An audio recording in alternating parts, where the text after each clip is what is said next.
This is Crescendo Foods. We are the first co-working commercial kitchen space in Ghana, and we are the first to do work as far as connecting food entrepreneurs across the diaspora, just globally. In our kitchen, the biggest thing is our kitchen is Ghana FDA approved. Okay. So if you're trying to sell your product in Ghana, you have to be approved by the FDA, and you have to have a venue that is also approved by the FDA. Okay, so if you guys come and you want to start a food business, come make your food over here. So wait, I never heard of this before, because I didn't even know what you did. No problem. I said, is it a restaurant? You couldn't explain what it was, you know. You said it's a co-working food kitchen, yeah. Kitchen, so people can come and just cook here? Yep. So I can come and cook my little Milo? Yes, you can, yes. Yes, you can. What is this called? So that is what they used for pounded yam, right? What's it called? I don't know what it's called, but I know what this is called. That's the tabole. Hey, isn't this, where's the babuta?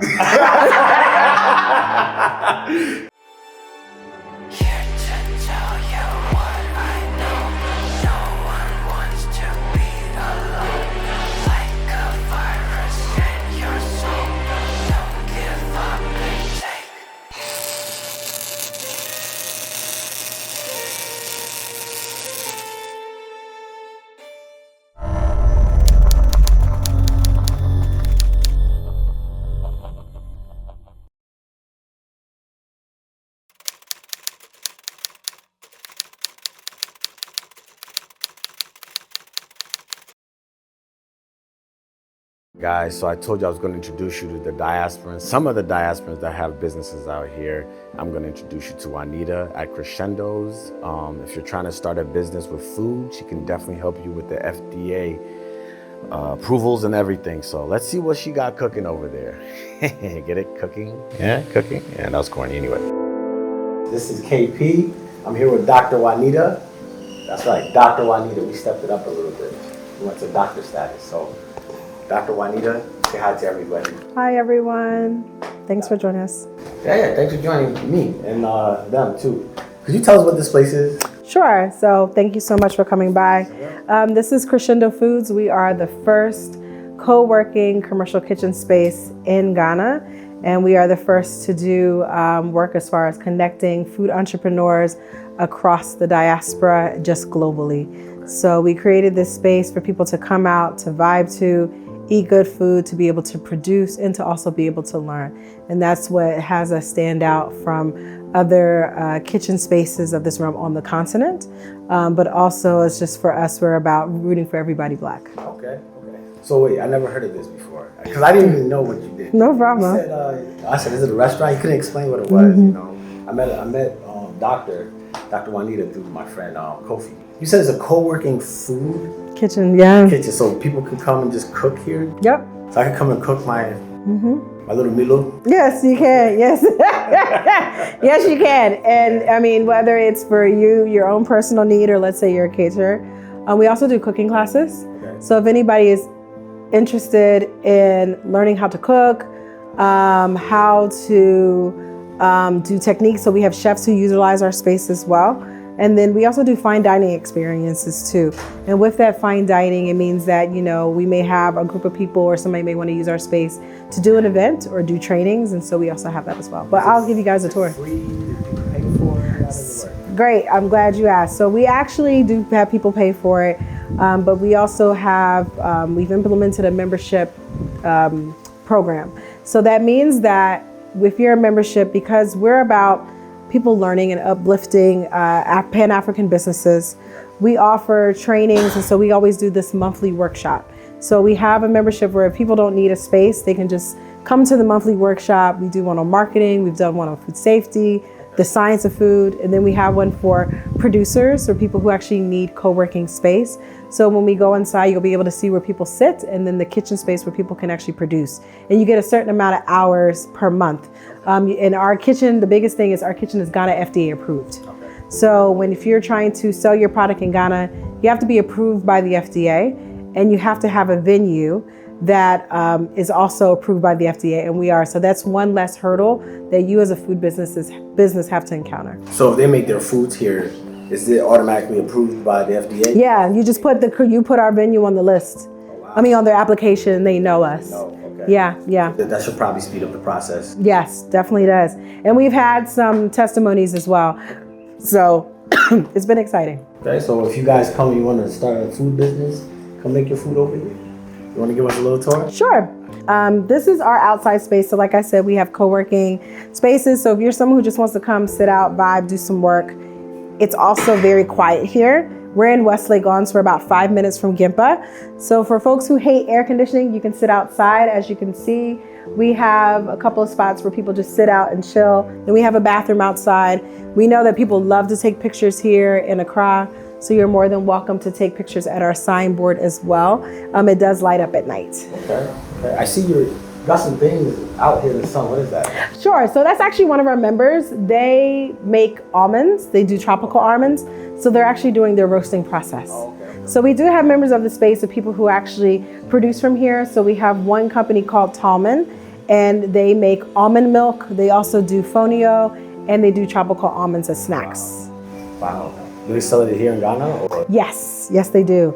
Yes, they do. Okay, cool. Let's take a look inside. Sure. I'm actually very interested. And sorry, we didn't cook anything today, so there's nothing to eat. All right. So as you can see, we have this big space. This is our co-working space. So if anybody is in the area, they can come by, co-work. We have a couple people who are co-working today. They're just kind of around the space. Do you have to be members, or you can just stop by? Both. Okay, so you can just stop by. And pay the daily rate. Okay. How much is daily rate? So daily rate, we only offer it at like 200 cedis for the day. And they come in, they can cook, they can do whatever? Yeah, they want to bring their lunch, heat it up, that's fine. And just, we have 2 types of internet here. So if one is down, we have a backup.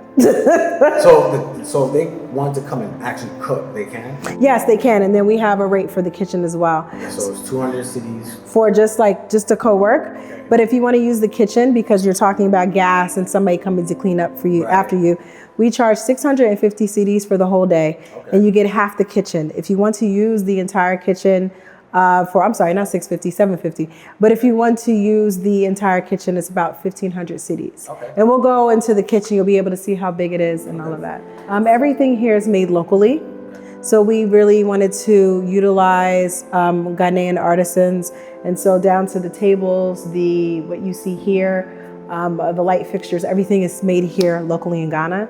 And then of course you see there's art in the space. We have cookbooks as well. So a lot of people just love to come and read and just look to see what we have. We have games, we have puzzles and all that. The other thing is we have this amazing utensil wall, and it just shows like the different utensils that are used not only in West Africa, but also in other parts of the continent. What is this called? So that is what they used for pounded yam, right? What's it called? I don't know what it's called, but I know what this is called. That's the tabole. Hey, isn't this, where's the Babuta? So yeah, that's Ghana boy. Ghana boy. So I was gonna say, or I see if we're in the States, this would be used to beat somebody if they're paddle for hitting the person. So all of that. And this is from South Africa.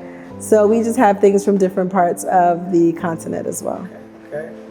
And you said, so I'm actually interested, I've never heard of this type of setup. You said this is the only one in Ghana? Yes. Is this the only one on the continent? Of this kind, yes. Okay. You said this kind, there's other kinds? Yeah, so there's some places where you can it's just commercial kitchen space. So you come in as a big kitchen. Okay. And then, and they're like maybe workspace for just specifically food entrepreneurs. Okay. So, but ours is for all folks who love food. Okay. Yeah.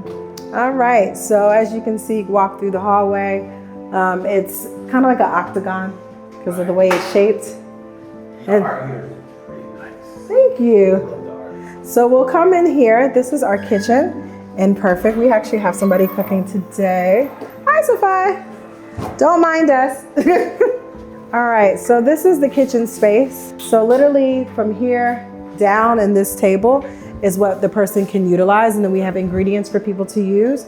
Or you can use both workstations because there's 2 stoves, 2 sinks, and essentially 6 work tables, and you can use the whole thing. Right. We just did, we do trainings of restaurants. So we just trained a restaurant last week.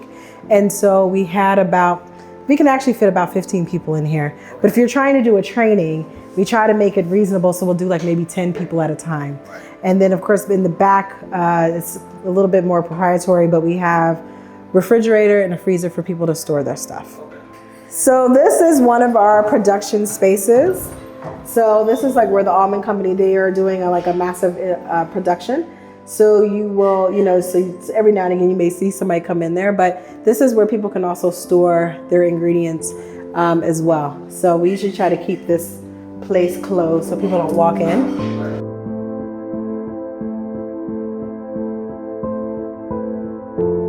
So this is another space that people can co-work or hold small meetings. We've also have done intimate dinners in here as well. And so people love this space because of the mural in the back. And so this is really great to be able to do. If you're creating some content, you have an amazing space to see behind you. And then one of the biggest things for me is that when I worked in the food industry, most of the time when you're working in these big plants, you can take a shower and go home. But if you're just renting a kitchen space from somebody, they're not going to let you use their shower. So we try to tell our members as well, or people who are using the space, especially people that we've known for some time, behind this door is a shower and a bathroom. And there's and it also has an attached kind of changing area. So that way, instead of going home and coming back, you can just do all of that here. And then of course, last but certainly not least, we have an identical wall here as well. We have also an identical trim wall. So people love to take a picture from that end of the utensil wall. Right. Yeah. You said, what is this called again? So you don't do that.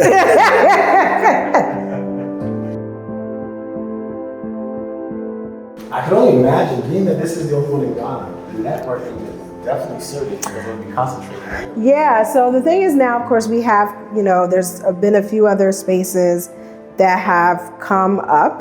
And so, of course, you have to continue to, when we first opened, nobody was doing it. So it was kind of easy to kind of explain, but not really, because then people are like, well, I'm a chef, what does that mean? And I was just telling someone last week that we had one chef, they would pre-make everything at home, then they would bring it. And we're like, you don't have to do that. So what was the point of bringing it?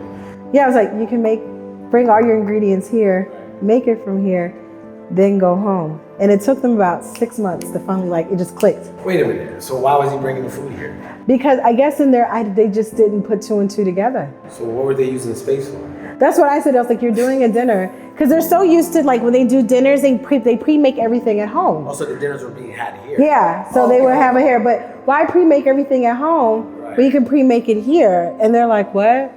Oh, yeah. So now everyone's like, oh, yeah, I'll just bring my ingredients. I'll be there at 9. But I think also, too, because some people are like, oh, I get to have the opportunity to take my time. But we're like, if you're here all day, you might as well. It could be a comfort thing. Yeah. And so I think, too, a lot of the time, chefs who reach out to us, who want to use the space, I think everybody's always a little bit, I would say, a little bit cautious because they may not know what the space looks like. And then when they come inside, they're like, oh, this is so nice. It's so quiet. So we usually have music playing.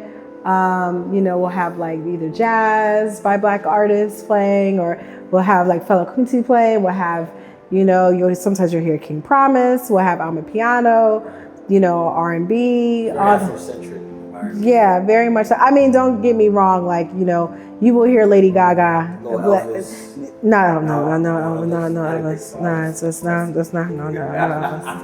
Maybe Frank Sinatra. Definitely Frank Sinatra. So yeah, so we do training. So we did a training in our kitchen last week for a restaurant. So we did a combination of both. They did a knife skill training, and then they did their food safety. Self-defense classes here too? That's for stab, Kate. Yeah. So we try to do knife training? Is it how to cut properly? Yeah, how to cut, how to hold your knife, how to do different cuts, also how to clean your knives, how to prep. So we do a lot of that stuff too. Are those free or are those paid? So this happened to be paid because it was a private event, and then we give out a certificate of certification. So when we do stuff like that, if we're doing workshops that are a little bit more hands-on, labor intensive, we actually tried to make it affordable for the community. Right. I mean, if you think about it, the company Deloitte, no shade to them, they had a training on doing taxes. It's like 3,500 Ghana cedis per person. Sometimes it's 15,000. In Ghana or tax? In Ghana. just to learn about taxes, whatever the workshop is. And so we always talk about it as a team. It's like, we're a nonprofit, yes, and yes, nonprofits, of course, have to, make money so that they can pay people and do what they need to do, because it's all about people's livelihoods. But when it comes to our beneficiaries, the people that we serve, we try to make our workshops feasible. So it's not like, oh, I spent my entire month's salary on a workshop. But also it's for us to be able to pay our facilitators, like pay for their TNT and all of that. So yeah, so we've had some really good workshops for the last couple months. Okay, well, where can they find you? Sure. Well, actually, before you do that, you're gonna find her on Afro Tango too. So we're building this app, Afro Tango, right? Okay. We're connecting all the diasporans, the ones on the continent that have come back, and the diasporans that live outside the diaspora. Perfect. So before they come down, they know who you are. They can reach out to you.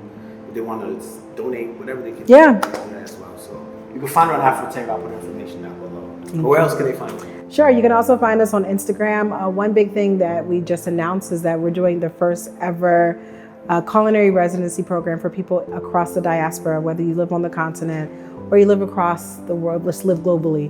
And what we're doing is bringing 5 US-based culinary experts to Ghana. They did a 3-month virtual program learning about Ghanaian food systems. They'll be learning about something called CREMA, and it's about community, natural resources, and agriculture management that was actually implemented by the Ghana government. And so they're here for about 3 weeks. They'll be coming next month, because I'm like, oh gosh, it's May. So they'll be learning about Ghana food systems through cooking, through different cultural experiences. Of course, they'll go down to the Cape Coast and all of that. And then we'll be able to have a big event at the end. They'll be talking about what they've learned. So if people are interested in Plate to Plate, you can check us out on Crescendo GH. Of course, www.crescendogh or crescendofoodsgh.com. You can find us on Instagram, we're Crescendo Foods GH. You can also find us on LinkedIn as Crescendo Foods Ghana, as well as Facebook. So, yeah. So now, I probably should have asked you this before, but I wanted to get this stuff out the way. Yeah, it's fine. What brought you to Ghana?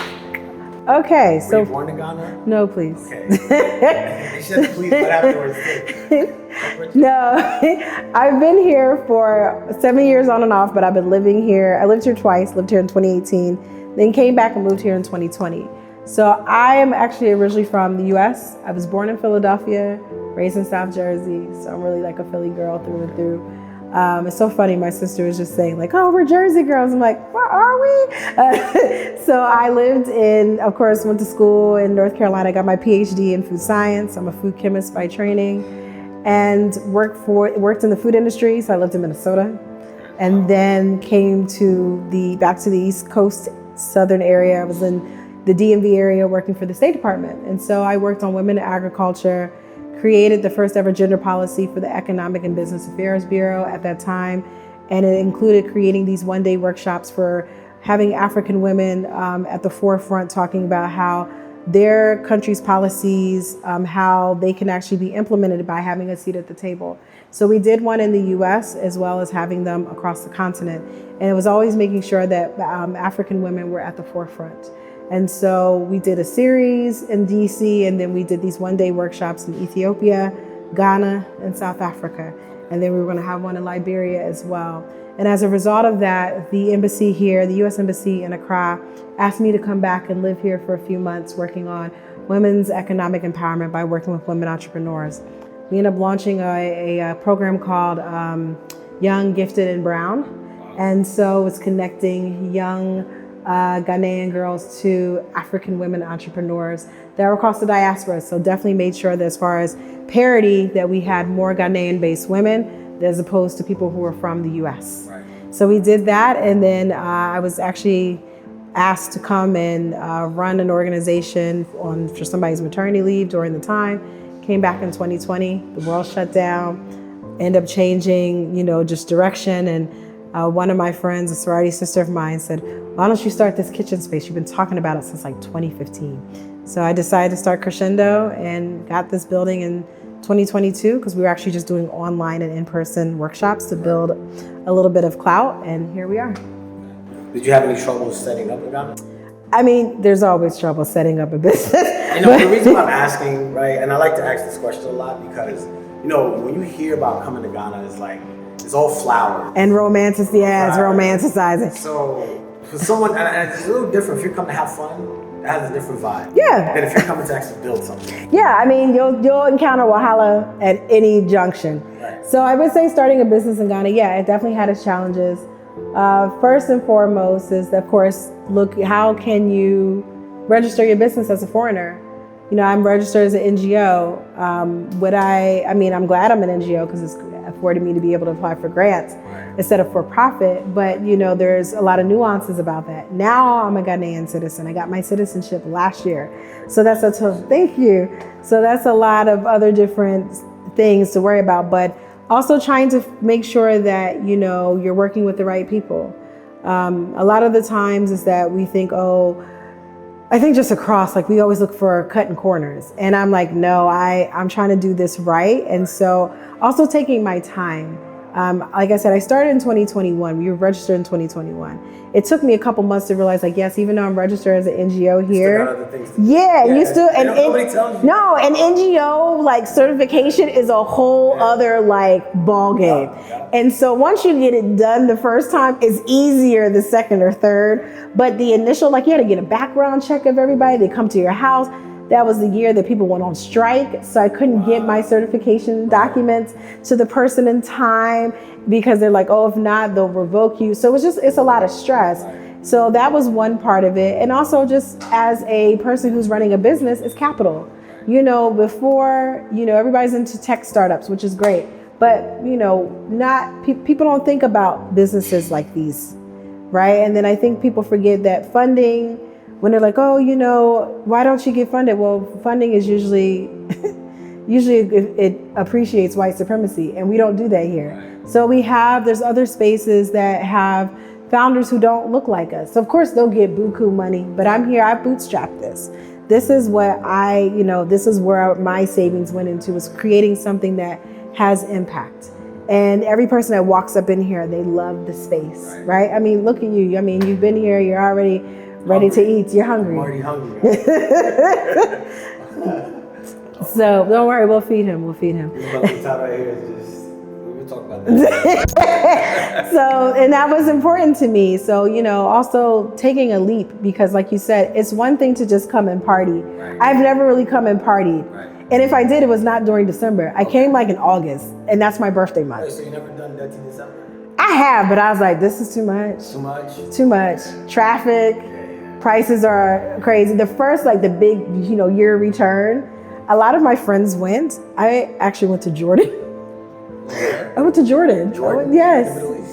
I had a wedding to go to. So I was like, you know what? I'm going to go to this wedding. And I started seeing like other Black Americans, and they were like, you didn't go to Ghana, did you? They're like, no, I'm okay. Because I had lived there. So I already kind of knew what was going to happen. Like, it wasn't new for me. So my friends who went, they're like, oh my God, it was great, but it was crowded. I didn't sleep for 10 days. I'm in my early 40s, like early 40s. I cannot be out at 7 a.m. 7? Like they're out till 7 a.m. I think consistently last December, I got home around 9:30 in the morning every day. See now, and I have to sleep for the rest of the day. And I've always been like that, so it doesn't even matter my age. But now I wake up at 7 because I'm working out at 7:30 in the morning. You know, I'm doing whatever workout I need to do and get it done. I am not trying to be outside. So yeah, so that's important to me. Is like, also I like the sense of peace for me. So I'm like, December's not it. I mean, it's fun. I have friends who come and I'm like, all right, I'll make 1 or 2 appearances. But usually December is when all the entrepreneurs make their money. So we do a murder mystery dinner in December. Murder mystery dinner. So you have to guess who killed the person. Yes, and we have a crime scene. We did like fake blood last year. We had tape. Yeah, and we also did a hip hop brunch honoring women in hip hop. So yeah, so we do all types of fun things here. Tell us the struggles that you had. Yeah, so of course registration is one. You know, you want to find property. I mean, we're renting this business. Thankfully, we have somebody who really supports the dream that we're doing. The landlord, he was also in food, so he understands what we're doing. So every time we have like extra food, we usually call him. We're like, hey, are you around? You know, and he comes back and forth between Ghana and the UK. Right. So we always try to really create a community. And for me, it's like, I'm proud of this place. it took us a while to find artisans. Was working with a Ghanaian-owned, Ghanaian-based architectural firm, and they helped. We built this together. It wasn't like, oh, this is what you're going to do. It was like, no, I don't want this. I want X, Y, and Z. So we actually worked together. And I think a lot of the times when people think about building, they may come in with this mindset like, oh, I can't work with Ghanaians. I have to do it myself. No, it's in any place in the world. Whatever energy you're putting out is what you're going to get. And for me, it's always about finding people who really see the same vision as you. And just being able to have that support is important. That's a challenge, finding the support system, finding the capital. Now with the CD starting to get stronger, what does that look like? I mean, we've always priced in, the only thing we've only priced maybe in dollars were cooking classes, because we are working with different chefs. But everything else is in Ghana cities. We've always charged in Ghana cities. And so now I don't have to worry about, oh gosh, I need to triple my prices because I was charging in US dollars or whatever it is. Right. Now it's just like I can do an implement and, just do small increments. So a lot of the times when people hear about our pricing, they're like, that's it? Right. Oh, okay. So it's for me to be a member and just come to your workshops every month. I just pay 700 cedis. And I can still come to your members only stuff. Yeah. And they're like, oh, okay. So I can just pop up. Yeah, you can pop up. You can't get in here. You got to ring the doorbell. But we're always around. And so I think that's the thing too. And also finding good staff is also a challenge. Right. Most places have a lot of turnover. I've been very thankful that most of the people that I've hired are usually with me for like a year, 2 years. Okay. And it's not because, oh, you're leaving because we had a big argument or something. It's just like people have other dreams and goals. And I just ran into somebody who used to work for me. She worked for me for over a year. I bumped into her this weekend and she gave me a hug. I was like, hey, I'm gonna give you a call. And then we talked on the phone. So that's the other thing. And also about supporting my staff.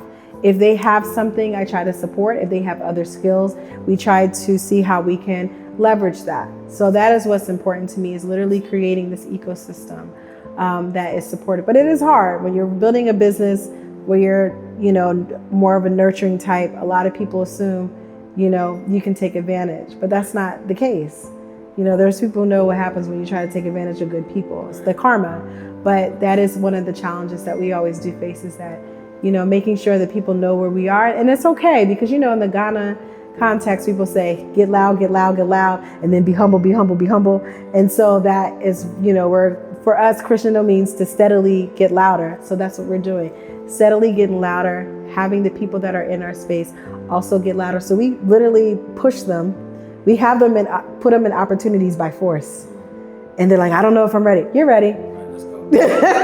And then they're like, oh, wow. So we're actually going to release a video about a woman that we work with. And she was just saying that she had a 60% customer return, but because she's been working with us on the marketing side, it's now increased to 90%. Wow. So that's just to show the work we did. And it's not like we did anything crazy. It's just like, oh, you need a website. Something simple. Phone. Yeah, phone. A working phone. Right. Yeah, so definitely, man. When I talk to people, it's just I like to know their struggles, so at least my audience will know what to expect. Yeah, it's very real. I think people, and I think a lot of the times folks assume Ghana doesn't have processes, but they do. Right, they do. Well, they do. They definitely do. But somebody else said it too. Ghana's processes are like strong suggestions. Like a stop sign. So people forget. So people forget that they even exist. Yeah. It does have, the law does work. It does. If they want to make it work. It does. Let's be very honest. Okay, for instance, we're talking about audits and paying taxes. Oh, I don't have to pay taxes. You don't think GRA won't come for you? And if somebody is going to invest in you, you have to do what? Have a GRA tax clearance. I cannot say I'm an NGO and I'm not certified by the actual ministry. Right. They know, the lady who runs that area knows me well. I bake her cookies every year. So, and the thing is, you can have relationships with people in a very authentic way. The lady who does our she's at the ministry. She's the one that, approves of people's applications for renewal. I might need you to bake her some cookies for me, because I I got an NGO. We'll talk. Yeah, we'll talk a lot. Yeah, so we just, but the thing is too, like I call her and she's like, oh, haven't seen you this year. And I'm like, this year I promise I'm coming. And I delivered her some cookies and she's like, oh madame, you made this? This is what you're doing at your organization? I said, yeah. She's like, oh, next year, can you make me? I'm like, oh, now we're putting in orders. Okay. And that's the thing is like, people don't talk about having those relationships. It doesn't always have to be crazy transactional. Right. It's just like, hey, I just wanted to check in. And that's not a thing here. Right. Just for people to check in. They're like, oh, what do you want? Nothing. Just came, just checked in. And they're like, oh, okay. So advice you would give for people coming down to start businesses is to adopt that type of attitude. And not everybody deserves that type of attitude. Let me be very clear. There are a lot of people who will try to take advantage of that because they don't know how to reciprocate. Right. And being in this business, there's a lot of people who don't know how to reciprocate. And so you have to be able to have discernment. I'm still learning myself what that discernment looks like. And, not to say, oh, you gotta, put up and show me all this other stuff, but it has to be balanced. For us, Crescendo is about having balanced relationships. And we know it's not gonna be balanced all the time, but it should be primarily balanced for both parties. And with our members, all the things. Like, I'm not gonna ask one of my members for one of their products and not pay for it. Right. Or ask for a discount. Right. Now, if it's wholesale, that's a different story, but that's regular business. So that's something that I think people forget too, is the importance of having relationships. And what does that look like? So yeah, and that's a whole other story as well. Okay. Well, thank you again for allowing us to see a beautiful space. I will be back for my cookies or the cheesecake. Yes, I will come for that. And we'll talk to you about the GRA lady. Yes. Oh yeah, the ministry lady. I need some help. Yes. And this is what it's all about. It's about connecting, right? So we're going to connect with you on that note. Thank you very much for having us here. Thank you for coming. Appreciate it.